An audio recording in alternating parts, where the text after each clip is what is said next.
La fille voulait absolument mon cristal. Elle a mis l'air conditionné à fond, la maison était devenue un congélateur. Elle tremblait comme une feuille, mais moi, j'étais super à l'aise. En me voyant aussi calme dans le froid, elle a eu une nouvelle idée. Elle a ramené un gros seau rempli de glace et m'a dit « C'est de la glace de feu, avale ça !» Elle pensait que j'allais geler sur place. Mais en fait, cette glace était parfaite pour moi, j'adorais. Elle n'avait jamais vu quelqu'un supporter autant le froid. En colère, elle a joué son dernier coup. Elle m'a invitée à m'asseoir dans une baignoire pleine de glaçons. Ce qu'elle ne savait pas, c'est que c'était exactement ce que j'aimais le plus.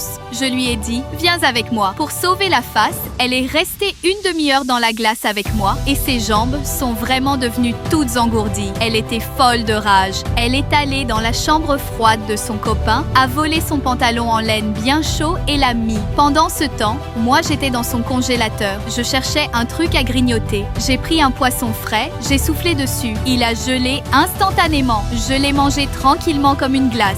Elle a compris que le froid ne marchait pas. Alors elle a tout inversé. Elle a mis le chauffage à fond, partout, super fort. J'ai commencé à transpirer, à étouffer. Elle m'a même fait manger une brochette de piment hyper fort. Je fondais pour de vrai. Elle me courait après avec une torche quand soudain, une énorme main s'est posée sur son épaule. Elle s'est figée de peur. Son copain et ses potes sont arrivés et l'ont complètement congelée d'un coup. Cette fois, c'était elle la statue de glace. Celui qui veut geler les autres finit toujours congelé lui-même. Pour la partie 2, abonne-toi